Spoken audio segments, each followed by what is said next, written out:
Hey everyone, Rob from Southgate Media Group here. Before we get started with this podcast, we have a quick message. If this is your first time checking out the show, we love that you found us and we really hope you enjoy it. What we have to say is for the subscribers. If you enjoy our shows, would you please donate to help keep these going? We don't want to have to put traditional ads on these shows, but this does cost money. So we really do rely heavily on donations. To make a donation to the show, please go to our website, www.southgatemediagroup.com. Go to the page for the show, and in the upper right-hand corner is a donate button. It takes you right to PayPal, and you can donate whatever amount you want. Thanks a lot for listening, everybody. And now, on with the show. Use your powers for evil. Your evil is mine.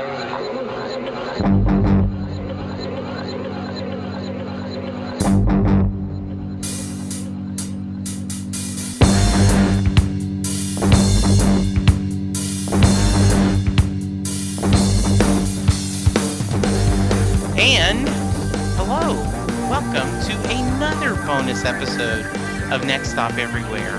That's right, we are just flooding your podcast feeder, hopefully with good stuff. We had talked earlier that we had a special bonus episode, and we have another one. At the same convention, Comic Plaza, I was lucky enough to interview the sixth doctor, Colin Baker. He is the doctor that followed Charles's favorite doctor. Yes. He was very clever. He talked a lot about his background and reading comic books and how much he enjoyed being the doctor. Once again, it's a panel, so it's a little handheld recorder. We tried to repeat the questions. And in this one of the audience members asked him to do one of Matt Smith's, speeches, his monologues. And Colin was nice enough to do it. And did a great job. And do it as his doctor would do it. Exactly. Right. And so it was instead of a bad Matt Smith impersonation. Yes. So a truly interesting guy. Tell us a little bit about Colin, Charles. Like you said, Colin's doctor, the sixth doctor, followed my favorite doctor, Peter Davison. But so we took a little getting used to because his doctor was so abrasive and, just with the gaudy clothes and, just his little bickering back and forth with Perry, his companion. So played by Nicola Bryant. So it was a little hard to get used to that first season, which was season 22. But season 23 came around, and Colin's doctor they had softened him a bit. He and Perry got along a little better, and were much more like friends as opposed to just like a bickering married couple. So which made for much better adventures. But by that time, the BBC had kind of cracked down on the violence in the show at the time, and so they tried to lighten it up a little bit with humor, particularly in the first part of the trial of the Time Lord season, which was the Mysterious Planet. But eventually by the end of the trial, you're getting into a little darker territory because you have the revelation that the Doctor's archenemy, the Valeyard, is in fact a future Doctor that's evil. So it was a great villain for Colin to play off of, and it gave him something of his own that the Valeyard hasn't returned since. So it's kind of his villain in a way, and I think that's great. So, Charles, any thoughts about his audio dramas? I know that he has really embraced being a doctor with The Big Finish. episodes, correct? Yes, Colin was so enthusiastic about taking over the role, and if he was, I think he had it in his head that he wanted to outlast Tom Baker as far as the being the longest serving Doctor. Tom Baker ran 7 seasons, and I think that Colin probably would have gone even farther than that had he had the opportunity, but because of politics of the BBC at the time, especially with Michael Grade, the BBC controller at the time, being an evil tyrant that put the show on hiatus for 18 months, which at the time was just inconceivable to Doctor Who fans, before the show finally returned for season 23. That and eventually they sacked Colin from the role, and he was a little burned by it, as I understand the story, that because of that he didn't return for the regeneration in Time of the Rani with Sylvester McCoy. So there was no actual regeneration. It was just Sylvester McCoy in a wig, dressed as Colin Baker, but his face was blurred by computer effects until his Seventh Doctor face formed. But the Big Finish audios gave Colin the chance to redeem his Doctor in the eyes of a lot of fans. He had some great companions. I mean, besides Perry and Mel returning, you had the introduction of an older female character named Evelyn Smythe, who was an excellent foil for Colin's Doctor. And it was very interesting because they had a much more mature relationship between the Doctor and the companion than we had seen before, and it was very adult, and in a sense that there wasn't any kind of sexual tension or bickering per se. It was just more of like they were really good friends. So if you haven't had the chance to listen to Colin Baker's audio adventures on Big Finish, I hardly recommend checking them out, because they've done a really excellent job with his Doctor. Yeah, he talks about in the interview about if you include Big Finish, he's actually getting close to having the most episodes as the Doctor, and I think he made a joke that they're thinking about reaching out to Tom Baker to do some episodes, and he's a little bitter. Anyway. Well, Tom's doing them now. Yes, so this was back in May. Yeah, so maybe Tom felt threatened, so he decided to finally do it after years of pursuing him. So we talk about whether he likes carrot juice or not. We do find out what food he does not like. And just a truly charming interview. I was very blessed to be able to talk to the 6th and the 8th Doctor. The 5th and 7th were there as well, but I did not get selected to interview them, though I did ask the 5th Doctor about the 5-ish Doctors, and I got to sign, all 4 of them signed my QMX TARDIS poster, which is truly one of my, that's close to top of the list. If the house is on fire, what you grab. I know I would. Yes. Lucky. Yes. So please enjoy the interview. Thank you very much for being fans of the show and helping us reach an audience. We will be sending out, I'm not sure when they're going to release these. So this could be, we might have already released our 8th season roundup. It could be we've already started our Reverse the Polarity segments. But whenever it's released. It's all wibbly wobbly. It's all wibbly wobbly timey-wimey. Yes, whenever it is. Thank you much for listening. We appreciate it. And I guess we'll play the interview now, right, Charles? I think that's a great idea, considering I haven't heard this one either. All right. Thanks, guys.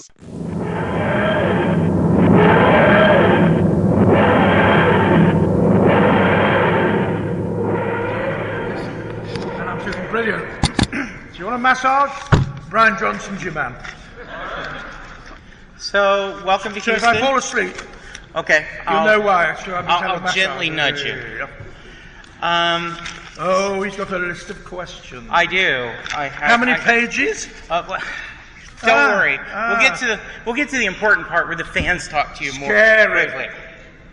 So let's go to the beginning, which according to Rodgers and Hammerstein is the perfect place to start.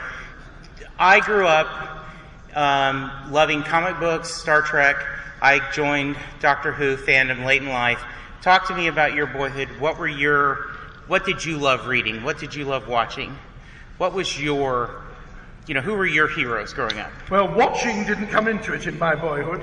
Yes. I didn't have a TV till it was the coronation, I suppose. So I was 10 when I first saw TV. Can you imagine that? No TV till you're 10. Well, I hadn't even heard of it. Vaguely heard of it. But like aeroplanes, it was something that would never happen to me. got that wrong, didn't I? So my excitement, and some of you are going to like this, was on a Saturday morning with my pocket money, going into the market in Rochdale in Lancashire, where I lived, to buy a comic. And the comics that I got, I could only afford 1 or 2 a week because I think there was 6p, which was 2.5, it's less than a cent in modern money. And I wish I still had that collection. My mother threw it away. Yeah, why do mothers do that? She threw away my teddy bear as well. She's no longer with us because she'd be 110 if she was. But I never forgave her for giving away my teddy bear. I went back when I was in my 20s and said, whatever happened to my teddy? Oh, I gave that away years ago, she said. And I'd only just like Winnie the Pooh going up the stairs, very sad. Anyway, I used to go into Rochdale on a Saturday morning and buy Captain Marvel.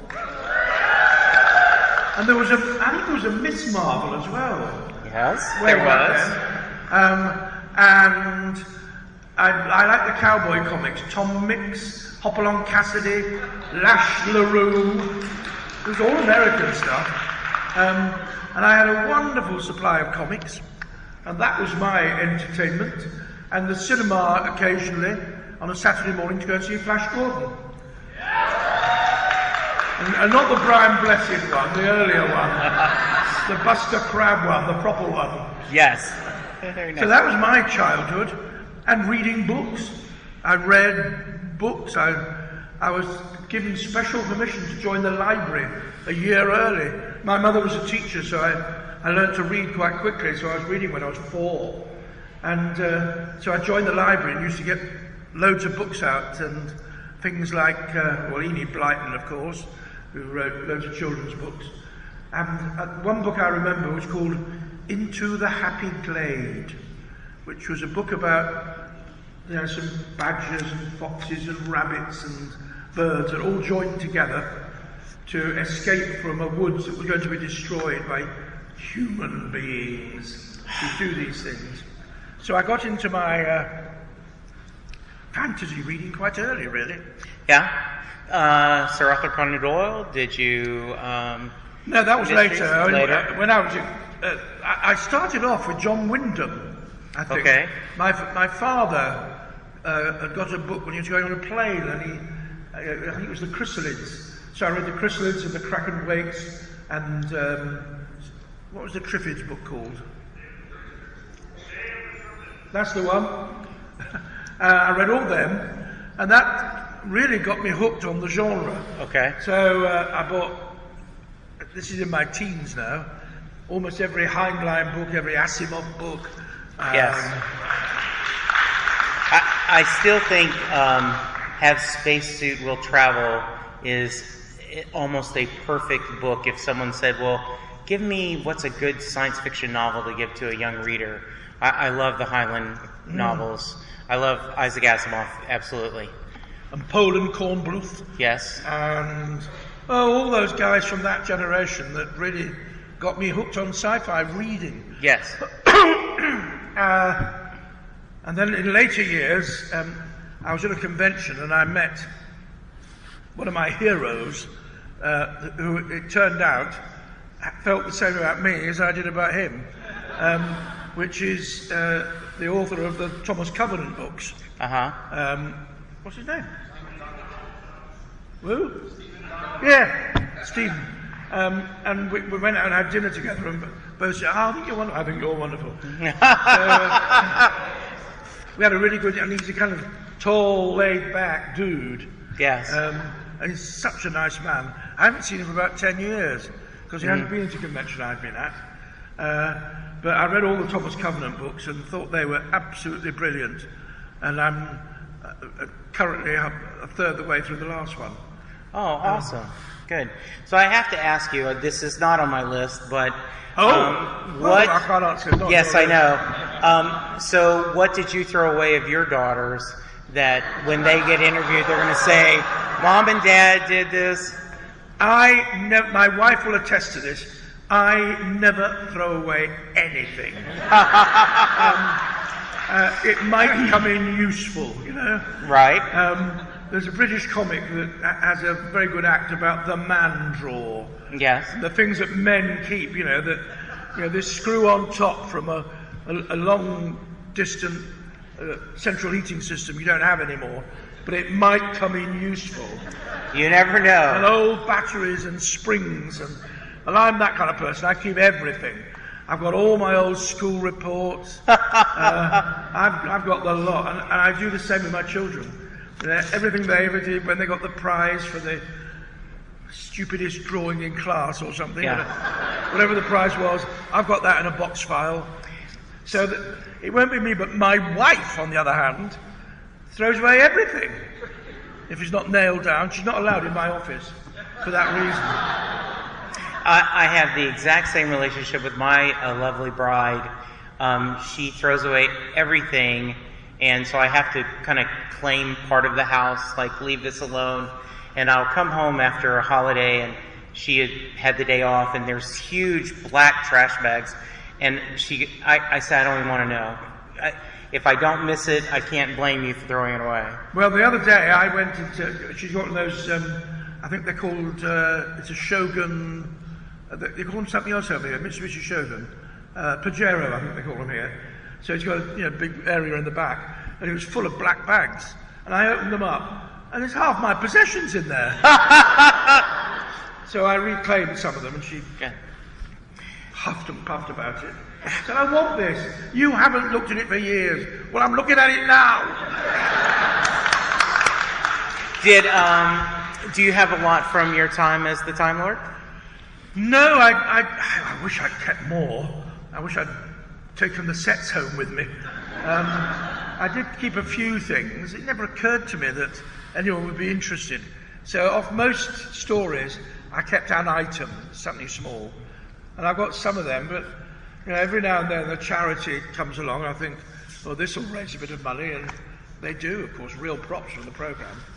So I should have kept an awful lot more. Well, that's a very big tube for a very small Well, thing. I have another big poster that I want you to sign later, but Tom Zoller, his artist here, made a print of all the doctors, and you complimented it. Someone signed it, so he wanted you to have this. Oh, brilliant. So that way you can have... Oh, that's like one that. other thing you should not... You can tell her, don't let it go. Oh, that's nice. Thank you. I did some research, and there have only been 12 men who've walked on the moon. And at one point, there were less people had played the Doctor than walked on the moon, which is fascinating. I'm going to ask you in the questions that probably you get asked all the time, but just to give us a little bit how it must have felt getting cast and getting to play this iconic figure and just that journey. I've just seen that. Yes. Oh, that's cute. How wonderful. I like my long legs. Yes. Beautiful. Anyway, how it felt. Well, I mean, you all probably know that I played a small part in one of Peter Davison's stories. We will get that. Trust me, that is truly one of the highlights of the 50th anniversary. It would not have been complete, from my perspective, if they had not had that. Well, thank you. But Max Hill, we rehearsed for a week when we do these things, and not now, they just turn up and do it, they don't rehearse at all. But during that week's rehearsal, at the end of it, the producer comes along and has a look, and he had a look, and basically he said to me, I apologise if any of you were here yesterday, because it's the same story, but he said, are you under the impression this programme is called Maxil of the Gallifreyan Guard? And I said, no. He said, well, you are behaving as if you think that's what the programme's about. I said, well, everybody's the main character in their lives. You know, for Maxil, Peter Davis, not Peter Davis, the Doctor is just someone who's annoying him. Right. So I was playing I'm annoyed by you, you insignificant little twerp. And he asked me to tone it down a little. In fact, he gave me a nickname, Archie, which he always used to call me Archie, because my performance was so arch. But anyway, as a result of that, John Nathan Turner and I laughed a lot. I got on very well with him. And a year later, I got a phone call from him, asked me to come and meet him. And I went to meet him, and he said, Peter's leaving. And I said, oh, well, it never occurred to me that he might ask me. You're thinking, wow, that's really nice. He called to tell me, but, you know. Yes. And he said, how would you feel about taking over? What? Playing the Doctor? I said, I think I'd probably feel quite good about that. So he said, take away, he gave me a load of old VCR tapes, and one from each Doctor, and I watched the stories, and I said, come back and we'll have a chat about how you'd like to play it. And I told him how I'd like to play it, and he liked that, and he took me upstairs to meet head of programmes and paper clips, or whatever the chap was. He was watching television when I came in. He was watching cricket, and I'd been watching the same cricket match. So we talked about cricket for 20 minutes, and then he said, yeah, he's fine, you can have him. And that's how I got to play the Doctor. I didn't have to do a screen test or anything. In fact, it's the easiest job I've ever got. I go up for parts, 5-line parts in tellies nowadays, to be interviewed by some 12-year-old who's making television programmes and not getting the part. You know, that one I was given. How So very fun. it was a really good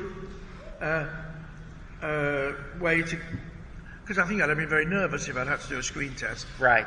And I went home that night and I said to my wife, I am the Doctor. And she said, that's nice, dear. Could you put the rubbish out? That's why I love her. Yes, indeed. So it was a tough time for the Doctor's program and a lot of turmoil at that time, but you wrote an absolutely beautiful column. And if you don't know, Colin is an amazing writer. It is definitely go to Bucks Free Press and read his columns online. But you wrote Spare a Thought for the Sixth Doctor. Legendary role was a career highlight for the anniversary. And it was absolutely a beautiful talking about how much you enjoyed being part of this legend. Phenomenon. Yes. And so, I know for us fans, we just appreciate it and love the idea that you loved being the Doctor. Yeah, well, thank you for that. Yes, I did. I was unaware at the time I was doing it that there were all these things going on backstage. Right. And it really was actors getting on with their job and writers getting on with their job. And the politics within the BBC didn't impinge until quite late on. So I wasn't aware that the script editor and the producer were rowing, that the people at the top of the BBC didn't want to carry on making the programme. None of this filtered down, thank goodness. Yeah. Because it would have been unpleasant when you're working on something. But towards the end it became clearer. Yeah. And then of course there was the hiatus, and it was a difficult time. But, what the heck, I got to play the Doctor for 3 years. There you go. Yeah. Yeah. You talk a lot about it in the Trial of the Time Lord commentaries. I do think it's funny, how often do people bring you carrot juice? Occasionally. I almost stopped at the grocery store and brought some, and I said, no, don't go the obvious joke. Fortunately, I like carrot juice. Very good. If people brought it to me, I'd receive it with pleasure and drink it. Okay. There you go. Now we know. But what I don't like is jelly babies. Jelly babies to me, if you imagine someone bought a load of old car tyres and chopped them up and flavoured them, that's jelly babies. And no wonder Tom Baker gives them away all the time. Well, I am offering them to fans who want one as they're asking their questions. Lucky old you. Yes. So if you want to start lining up for your questions, Misty, if you're here, you get to go first because you did not get to ask Paul one. But talk a little bit about the Five-ish Doctors. Oh, wow. Now, it was absolutely the sweetest, funnest. It was just 35, 40 minutes of pure joy for me watching. see, the thing now is I'm actually glad I wasn't in the 50th anniversary special, because otherwise we wouldn't have made the Five-ish Doctors. Yes. Which we had so much fun doing. I have to raise my hat to Peter. It all started because Peter had once been unable to go to a convention in LA and had sent them an amusing film by way of apology, and it was very funny. And he's always been keen on cameras and stuff like that. So he came up with the idea of us doing our own. And without his passion and determination to do it, and getting all those other people who were in it to do it, it was like a snowball, really. So I really have to raise my hat in tribute to Peter Davison. Well, he's done two great things in his life. One is he left the programme, enabling me to move in. I'm sure he's done a lot of great things in his life. Yes. But the other one for me is writing, producing, directing Five-ish Doctors, because the cut that he came up with at the end, because we shot a lot more than is in the actual online thing you saw. It's going to be apparently on the super duper version of Matt's last season as an extra. So yes, he mentioned that, and so that's so wonderful that it's going to be on for the fans, right? It was for the fans. That's why we did it. Yes. Because, I mean, we wanted to do something, but we wanted to do it for the fans, and we knew the fans were going to be as cross as we were about our non-contribution. Yeah. It is quite difficult to do a story that gives an opportunity to all the doctors. It's going to get worse now, there's so many of us. Right. So this was the ideal way of getting around it. And Yeah. people have been kind enough to say they prefer it. I don't know if I could say prefer it, but I do agree it is two sides of the coin. That I felt the 50th anniversary, the Matt and David story would have been good, but by having this, it together made a true celebration. Yeah. All that's good and wonderful about the Doctor. So thank you very much, sir. All right, let us start with questions.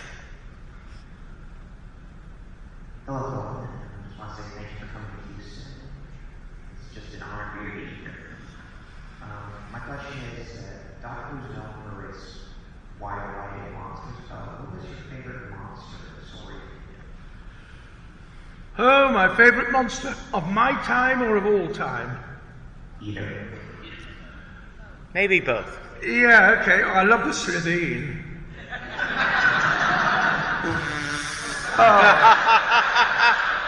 That's a brilliant monster. And there's a lot of the new ones I really envy. I mean, the angels are okay, the weeping angels. The only trouble is they're so easy to deal with. That strange doctor who wears his brown stripy suit, what's his name? Tennant. That strange, He's not very well known, right? Yeah. Yeah, that strange doctor didn't. See, you need a sixth doctor really to use the old noggin. All you do is this.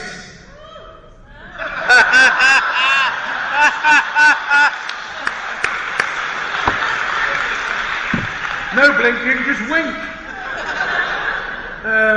But that said, you know, I suppose if you couldn't have done the story with the Sixth Doctor because they'd never have moved, the poor things.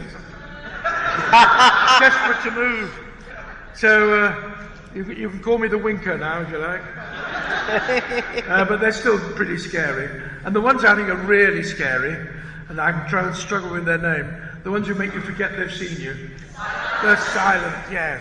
Oh, that's such a good idea. It is an amazing idea. That is truly scary, because it's a different kind of scary. It's not they're going to do things to you, they're just not there. That's clever. Yes. My favourite story ever is probably the two stories that comprise The Empty Child and The Doctor Dances. Yes. I thought that was inspired, and I still get a shiver down my spine when I think of one line in it. It's when Christopher Eccleston says, "Everybody lives." And if the Doctor's about anything, that's what he's about. I mean, my Doctor was not quite like that. Having shot the cyber controller. But Everybody Lives is a good starting point. Very nice. So, favourite monster from my time? I like Davros, if he's a monster. Yes. Because Davros is the guy who created the Daleks, which sets him above them in many ways. And the fact that I don't know if any of you have listened to any of the audios I've done with Davros. I love doing Big Finish. I'm doing one next week when I get back. But the ones with Davros are brilliant because, yes, he is evil, but he's clever evil, and sometimes you can't get a handle on why he's doing what he's doing. It's a more interesting villain, I think, than someone who's just out and out, I'm going to kill you and destroy the universe. Someone who can fool you. And the Davros stories if you haven't listened to them, listen to the, what was it, I Davros and one with the Daleks, I can't remember the names of them now. So before we get to the next question, that was actually one of mine, and I'm glad you brought it up. The Big Finish product. You've done more episodes as the Doctor. I think you set a record. Can you tell me a little bit how you got into that and what was so special about them? Well, Nick Briggs I had known for years. I knew him when he was a young fan who, was on the fringe of Doctor Who and helped out at conventions. And I liked Nick a lot.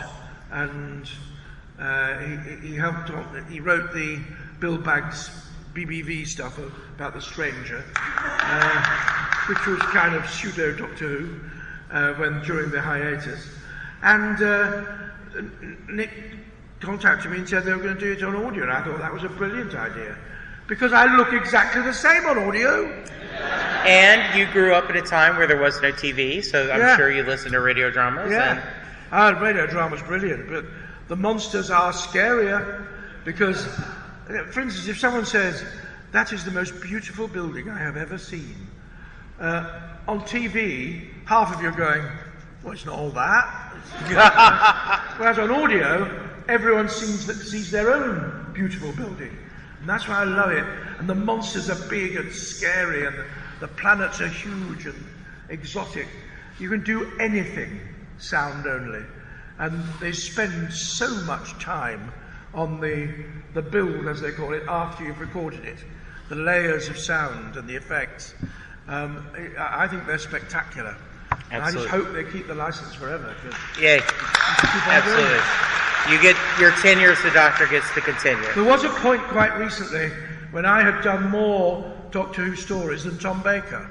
But now he's started doing Big Finish. Hey! I suspect he's going to steal my record back from me. Go ahead. Hello, Colin Weaver. Hello. So I love your Twitter, and I just want to ask, how many critters do you have right now at your house? I know you have a lot of animals. How many? Critters, animals. Oh, critters. How many critters? You mean creatures, I think. Oh boy, well, the numbers have gone up recently. We've got a new dog. So we've got 4 dogs, a greyhound, a Jack Russell, a Westie Cross, and a Jack Russell Poodle Cross. We've got 3 horses.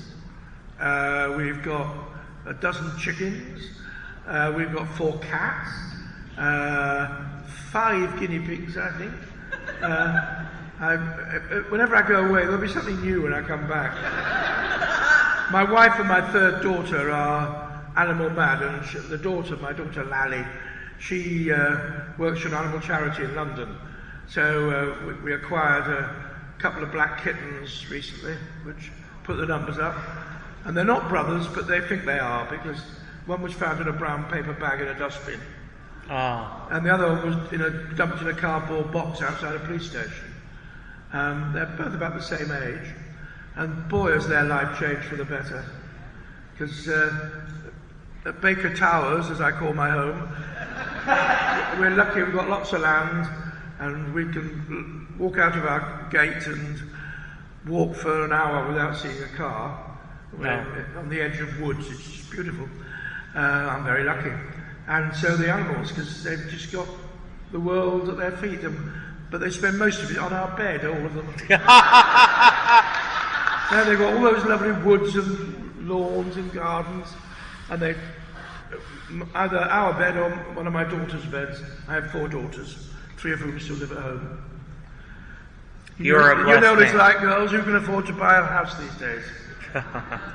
Good. Pleasure. Hi.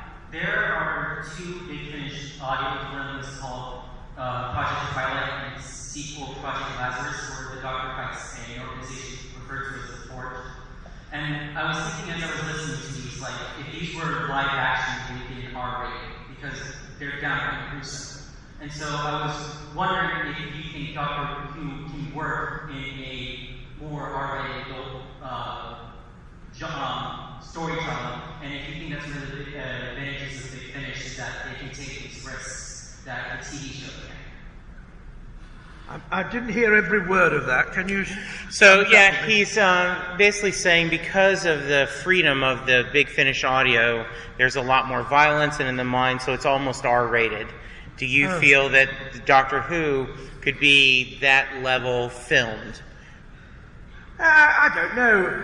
The whole attitude to violence in drama changes from generation to generation.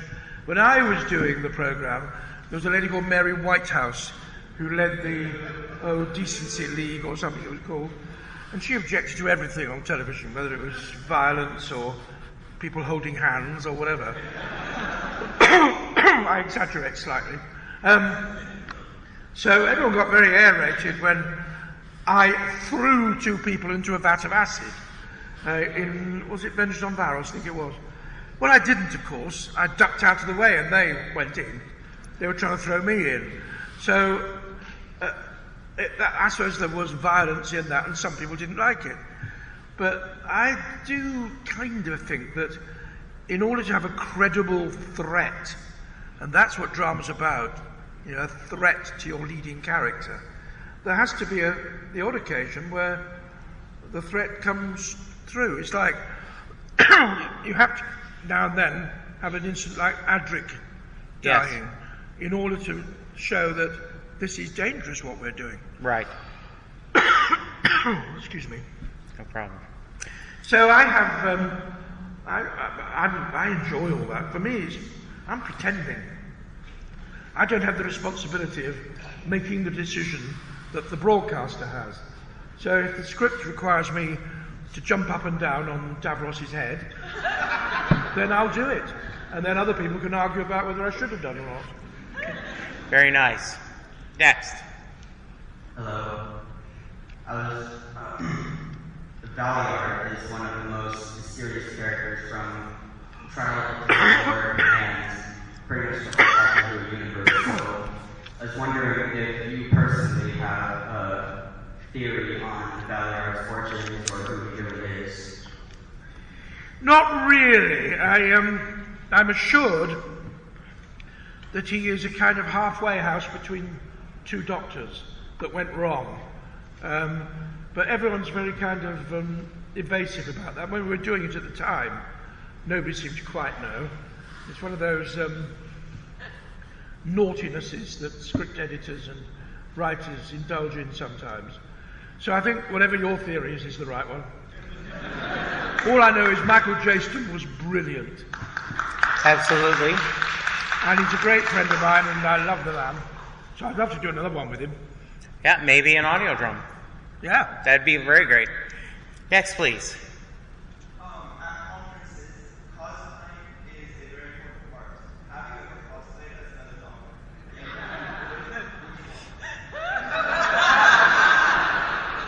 I have never cosplayed. Sylvester has. He cosplayed as being me.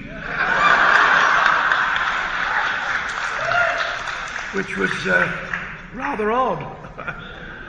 No, I haven't done cosplay. I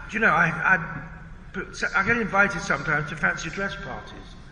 And because I put on costumes for a living, the idea of doing it with friends in their homes appalls me beyond belief. So you are not someone who dresses up for Halloween? I'm not somebody who dresses up for anything. Okay. I even wear my Crocs when I go to formal occasions. I believe clothes are for comfort. Very nice. I'm certainly not a peacock, and I try and avoid looking in mirrors, as you can tell from looking at me. And people are very kind. They come up and say, when they're getting an autograph on one of my photographs, they'll say, which is your favourite? And it's a bit like saying, what's your favourite finger? Or and who likes looking at photographs of themselves anyway? I don't. So I don't have a favourite one of me. And also it's really annoying looking at pictures of yourself 35 years ago. You know, right. Was it 35? No, it's 30 years ago. Okay. No. Yes, 30 years ago. Maths wasn't my strong point. Do you have a doctor? Do you have a favorite doctor? I always used to say my favourite doctor was Patrick Troughton. Of all the classics. For the one very good reason. Without his superb second doctor, and regeneration was established by him. Yes. Somebody came up with the idea, but if it had not been as good as it was, that could have been the end of Doctor Who. He really had a heavy burden to carry. That he had to convince you he was a new person, yet the same person. Yeah. And so, yes. And he did it superbly. And he was a lovely man, too. Okay. Very nice. Next. Yeah, can you talk a little bit about John Turner, the producer at the time, your impressions of what kind of relationship y'all had? If he asked you for feedback, did you have any kind of input on how the show was going? And I was just curious, what was probably the craziest idea that he presented to you, and kind of how did y'all get along and manage to work together so brilliantly and so well? I was very, very fond of John. We got on really well from the first time we met, really. And we shared a sense of humour, and he was passionate about the programme. If he hadn't been at the BBC in the late 70s and 80s, the programme would have faded away much earlier. The powers that be in the upper ranks of the BBC were faintly embarrassed to be doing science fiction programme. Now they're falling over themselves to do them, because science fiction has moved from being niche to being mainstream with kind of niche overtones. But, they wouldn't have made programs like Life on Mars or Goodnight Sweetheart, all of which rely on time travel as at the base of the story. They wouldn't have made that in the 80s. But now they've realised that it's a market which is one they can tap into. They wanted to kill off Doctor Who several times, and nobody wanted to take over a programme that other people had made successful. So thank God John stayed. He single-handedly brought it over here, because he was the one who... I had to go to a convention before I'd even seen the first script, let alone filmed anything. I was appointed as doctor, and then within a couple of weeks I was on a plane going over to Florida to a convention to be introduced as the new doctor, because John was really keen to open up the market here, which he did very, very well. And he was the one who got us going to conventions because he wanted the program to have a wider audience. He really would love what's happened to it.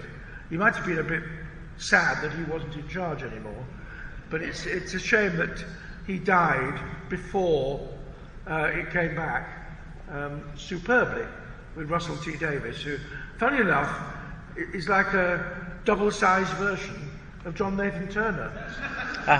Russell T. is another another extrovert, a big extrovert, who loved the program. Fortunately, he had a pedigree with the programs he'd done before in England that enabled him to say, they said, what do you want to do? And when he said Doctor Who, they had to let him. And boy, have they not regretted it. Because now, of course, they also understand merchandising.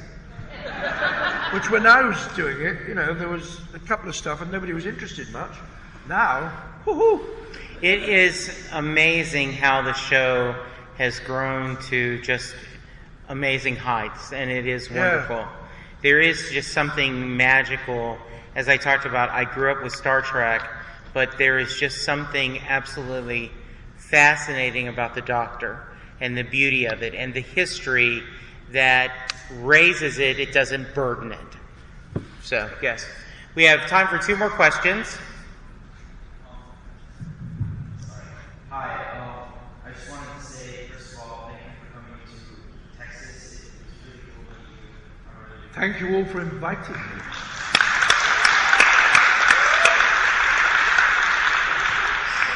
My question is, the Sixth Doctor is a very unique personality. What like traits or attributes of the Sixth Doctor's personality makes him sets him apart from the others? You're asking me? Oh, I don't know. They asked me how I'd like to play it, and the characteristics that I wanted to bring out, and you alone as the audience can judge whether I did it, I wanted him, even though he looks human, to be obviously not human, to have things that set him apart from human beings. I wanted him to be compassionate. Maybe that sets him apart from most human beings. Who knows? I wanted him to be slightly intolerant of stupidity. Because I have a love of language, I wanted him to have a love of language too. And I wanted him to be surprising.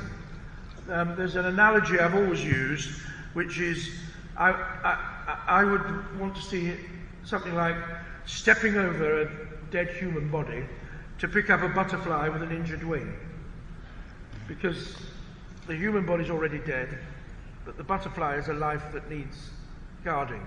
And it could look callous, but it wouldn't be, because all life is precious.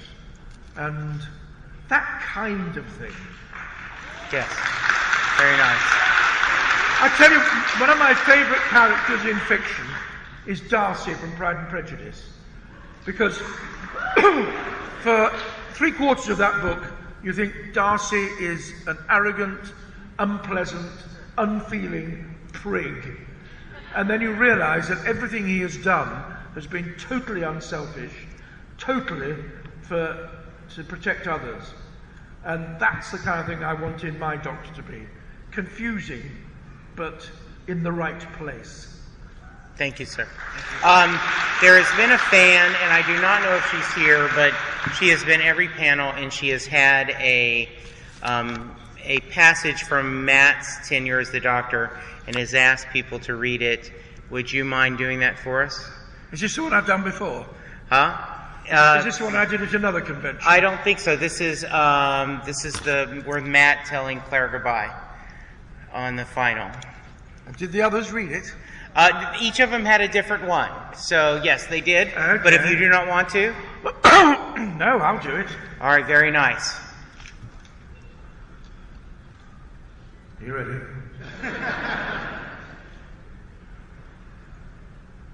she Clara or Clara? Clara. Clara. Clara sometimes asks me if I dream. Of course I dream, I tell her. Everybody dreams. But what do you dream about, she'll ask. Same thing everybody dreams about, I tell her. I dream about where I'm going. She always laughs at that. But you're not going anywhere. You're just wandering about. That's not true. Not anymore. I have a new destination. My journey is the same as yours, the same as anyone's. It's taken me so many years, so many lifetimes. But at last, I know where I'm going, where I've always been going. Home. The long way round. Ladies and gentlemen, the $6 Colin Baker.